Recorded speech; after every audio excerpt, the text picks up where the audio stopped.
Everybody, good morning. Today I am going to teach new lessons of grammar removal of to. आप लोग जानते हैं कि removal of to कहने का मतलब ये होता है कि टू में बदलाव करना, यानी टू की हमेशा चेंजिंग पावर में लाने की जो प्रवृत्ति होती है उसको हम रिमूवल ऑफ टू बोलते हैं। यानी ऐसे आप लोग ये भी जानते हैं कि अगर रिमूवल ऑफ टू का डिफिनेशन अगर लेते हैं हम लोग, तो रिमूवल ऑफ टू का डिफिनेशन होता है कि too expresses the excess ability. Too expresses excess ability. Ability कहने का मतलब होता है कि आवश्यकता से अधिक अगर टू जहां कहीं भी किसी भी एडजेक्टिव के पहले या एडवर्ब के पहले अगर टू लग गया, टी डबल ओ, तो जान लेना कि वहां पर सेंस जो होता है आवश्यकता से अधिक का बोध कराता है। और आवश्यकता से अधिक कहने का मतलब, फॉर एग्जाम्पल हम लोग लेते हैं अपने घरेलू तौर पे, अगर मैं दाल बना रहा हूं, अगर दाल में अगर टू सॉल्ट, अगर किसी दाल बनाने के समरूपता में अगर हम एक्सेस क्वांटिटी को अगर हम उसमें डाल देते हैं तो मेरा दाल क्या हो जाता है, खाने के लायक नहीं होता है। इसी तरह किसी भी एडजेक्टिव या एडवर्ब के पहले जब टू लग जाता है तो हमेशा उसका कंडीशन नकारात्मक हो जाता है। यानी हमेशा जहां कहीं भी टू का सेंस आएगा वो हमेशा नकारात्मक का बोध कराता है। उसी को हम बोलते हैं रिमूवल ऑफ टू। जैसे हम लोग ऑन द बोर्ड देखें, too expressive the excess ability, आवश्यकता से अधिक का बोध कराने का तात्पर्य होता है रिमूवल ऑफ टू। और ये भी मैं बताता हूं कि it presents a negative feeling. Removal of too जो होता है हमेशा नकारात्मक भावों का अनुभव प्रदान कराता है, यानी नकारात्मक चीजों का भाव बतलाता है, उनके गुणों को हमेशा नकारात्मक बतलाता है। जैसे आपको यहां पर एग्जांपल लिखा हुआ है कि he is too weak to walk. He is too weak to walk, weak के पहले टू लग गया है, यानी कहने का मतलब है कि वो इतना कमजोर है, इतना आवश्यकता से अधिक कमजोर है कि टहल नहीं सकता है। तो जब इंसान को आवश्यकता से अधिक जब कमजोरी छा जाएगी तो वह नकारात्मक हो गया, उसको नकारात्मक का ही इंचार्ज मिल गया। जब नकारात्मक हो गया तो वहीं आपका रिमूवल ऑफ टू बतलाता है कि रिमूवल टू हमेशा नकारात्मक भावों के बारे में बतलाता है। जैसे Sita was too fight to dance. Sita इतना अत्यधिक मोटी है, इतना मोटी है कि वह डांस नहीं कर सकती थी। तो जब आवश्यकता से अधिक मोटी हो ही जाएगी तो वह डांस कर भी नहीं करेगी, तो सेंटेंस क्या करता है, एक्सप्रेस नकारात्मक करता है। तो उसी को मैं बोलता हूं रिमूवल ऑफ टू। हम बाय स्ट्रक्चर के द्वारा चलते हैं। अगर हम change the removal of too by the structure, अगर स्ट्रक्चर के माध्यम के द्वारा रिमूवल ऑफ टू के पैटर्न को हमें बदलाव करना होता है तो हमें इस बात पर ध्यान देना चाहिए कि दो तरह के आपके पर्पोज आते हैं। सेंटेंस एक होता है प्रेजेंट शो करता है जिसमें सब्जेक्ट के बाद में इज एम आर आता है। अगर पास्ट शो करता है तो सब्जेक्ट के बाद में वाज और वर आता है। तो आपको हमेशा ध्यान देना है कि जब सब्जेक्ट के साथ में इज एम आर लगा है तो वह सब्जेक्ट के बाद में कैनॉट का प्रयोग करना चाहिए। जब सब्जेक्ट के बाद में वाज और वेयर आता है तो हमेशा सब्जेक्ट के बाद में रिमूवल और टू में कुड नॉट का व्यवहार करना चाहिए। जैसे आपको मैंने यहां स्ट्रक्चर लिखवाया कि subject plus auxiliary verb two plus adjective या एडवर्ब प्लस टू यानी इंफिनिटिव प्लस अदर वर्ड आता है। तो उसको हम रिमूवल करता हूं तो सब्जेक्ट प्लस एवी और टी डबल ओ जहां लिखा रहेगा उसको सो में बदल देना होगा। एडजेक्टिव एडवर्ब लिखने के बाद में टी ओ की जगह पर आप दैट व्यवहार करेंगे।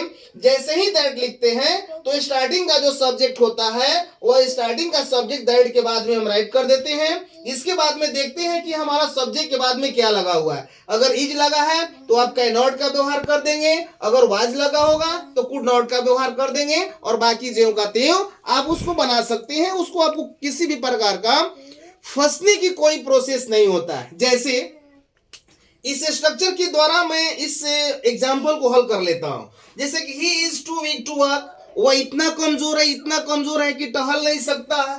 तो मैं स्ट्रक्चर के माध्यम के द्वारा इसको हल करता हूं। तो यहां पर ही को मैंने ही लिख दिया, ऑक्सिलरी वर्ब मेरा इज है तो इज लिख दिया, टी डबल ओ को मैंने सो में चेंज कर दिया, एडजेक्टिव मेरा वीक है तो यहां पर मैंने वीक लिख दिया। इसके बाद में क्या करना है, टी ओ लिखा है तो मैंने यहां पर दैट लिख दिया। दैट के बाद में पुनः सब्जेक्ट को लिखना है, तो यहां पर सब्जेक्ट क्या है, ही, तो मैं यहां पर ही लिख दिया। क्या लिख दिया, ही। एक बात पर हमेशा ध्यान देना होगा, अगर किसी भी अगर ओरिजिनल सेंटेंस का पहला सब्जेक्ट अगर प्रॉपर नाउन होगा तो उसको प्रोनाउन में चेंज कर देना होगा, एकदम माइंड पर हमेशा रखना होगा। तो यहाँ पर आपका ही हो गया, और ही के बाद में आपका क्या है, इज लगा हुआ है, प्रेजेंट शो करता है, तो यहाँ पर कैनॉट का आप लोग व्यवहार कर देंगे, और कैनॉट लिखने के बाद में जो वाक होता है यहां पर वाक ज्यों का त्यों मैं लिख दूंगा, आपका सेंटेंस बन जाएगा। रिमूवल और टू में किसी भी प्रकार का आपको दिक्कत नहीं करना है, डायरेक्ट ही है तो ही, इज है तो इज, टी डबल ओ को सो, वीक है तो वीक, टू को दैट, और दैट के बाद में सब्जेक्ट ही है तो ही,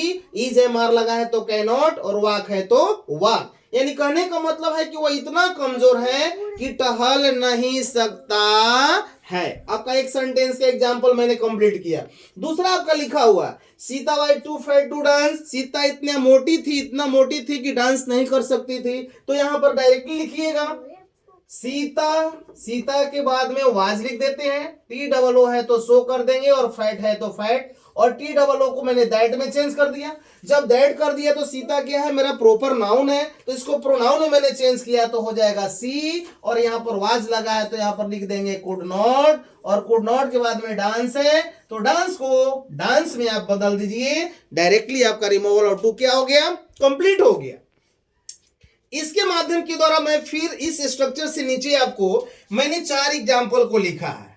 4 एग्जाम्पल में आपको देखना है कि यहां पर T double O weak to walk, लेकिन यहां पर सेंटेंस में टी डबल ओ और एडजेक्टिव के बाद में फॉर आ गया, और इसके बाद में ऑब्जेक्टिव केस आ गया, तब इसके बाद में क्या होता है, टू होता है। तो किसी भी रिमूवल और टू में एडजेक्टिव के बाद में यदि फॉर आता है और फॉर के बाद में जब ऑब्जेक्टिव केस आता है तो डायरेक्टली उसको नॉमिनेटिव केस में चेंज कर दीजिए। यानी कहने का मतलब कि ऑब्जेक्टिव केस में क्या होता है, मी तो बदल गया आई, अगर हिम है तो ही, हर है तो सी, देम है तो दे, इस तरह करके आपको चेंज करना है, बाकी आपको कुछ करना नहीं है। और फॉर को वहां से क्या कर देंगे, रिप्लेसमेंट कर देंगे। तो मैं इसको बना लेता हूं, तो यहां पर देखिएगा द हो जाएगा और ट्री हो जाएगा, टू हो जाएगा, और यहां पर जब इज लिख देते हैं तो टू को मैंने सो कर दिया, और हाई है तो हाई कर दिया। हाई के बाद में फॉर को यहां से रिप्लेसमेंट किया तो टू को मैंने यहां पर दैट में बदल दिया।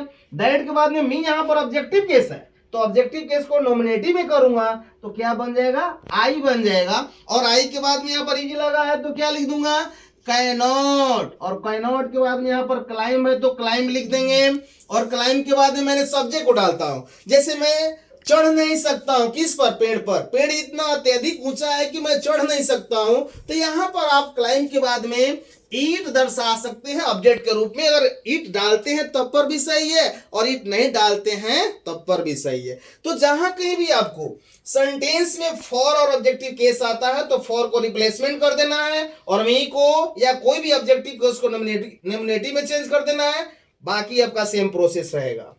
अब आपका सेंटेंस आ गया, it is too cold to go out, इतना ठंडा है कि मैं बाहर नहीं जा सकता हूं। यानी कहने का मतलब है ईट यहां पर इंट्रोडक्टरी मेरा सब्जेक्ट हो गया, यहां पर तो कोई सब्जेक्ट नहीं है, लेकिन यहां पर मौसम के बारे में बता रहा है, तो मौसम के पहले जहां पर टी डबल ओ आ गया कि इतना अत्यधिक ठंडा है, इतना ज्यादा ठंडा है कि मैं बाहर नहीं जा सकता हूं, तो यहां पर मैं का इंडिकेट कर रहा, लेकिन मैं यहां पर सेंस में नहीं है, तो ईट को हमेशा वन में चेंज कर देंगे। किस में चेंज कर देंगे, वन में जब चेंज कर देंगे तो सेंटेंस मेरा एक सब्जेक्ट के रूप में बन जाता है। जैसे यहां पर लिखेंगे it is so cold that one cannot, और क्या होगा, गो और आउट, कुछ करना नहीं है। It is so cold that one cannot go out, यानी ईट को मैंने किस में चेंज कर दिया, वन में। आपका रिमूवल ऑफ टू क्या हो गया, कंप्लीट हो गया।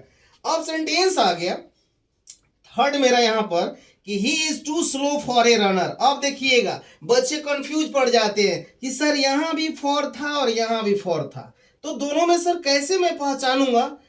तो यहाँ पर माइंड रखना है कि इस फॉर क्या है, ऑब्जेक्टिव केस है, लेकिन इस फॉर क्या है आपका नाउन आता है, इसमें टू है, यहाँ पर टू नहीं होता है, तो आपको फॉर को रिप्लेसमेंट करने के बाद में पुनः सब्जेक्ट के द्वारा काम करना है, यहाँ पर कोई दिक्कत नहीं है। तो बना लेंगे क्या, he is so slow that he cannot be a runner. A runner यानी कहने का मतलब है कि यहां पर फॉर को रिप्लेसमेंट करने के बाद में दैट लिखेंगे, जैसे ऊपर जो सब्जेक्ट के द्वारा कैन नॉट कुड नॉट लगता था उसी तरह करके हमें बना लेना है। कोई डिफरेंस फंसना नहीं है। यहाँ फॉर और यहाँ फॉर में तो फॉर लगा है, लेकिन यहाँ पर ऑब्जेक्टिव केस है, यहाँ पर ऑब्जेक्टिव केस नहीं है। यहाँ पर टू है, यहाँ पर टू नहीं है, तो ये कंप्लीटली है। ये सिंपल मेथड के द्वारा रिमूवल ऑफ टू बनता है। आपको कोई दिक्कत करने की आवश्यकता नहीं है।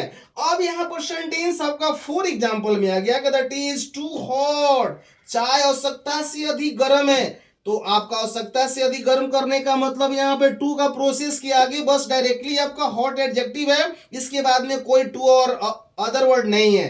तो टू को यहाँ पर चेंज करने के लिए आप ओवर का भी इस्तेमाल कर सकते हैं, नहीं तो आप एक्सट्रीमली का भी इस्तेमाल कर सकते हैं।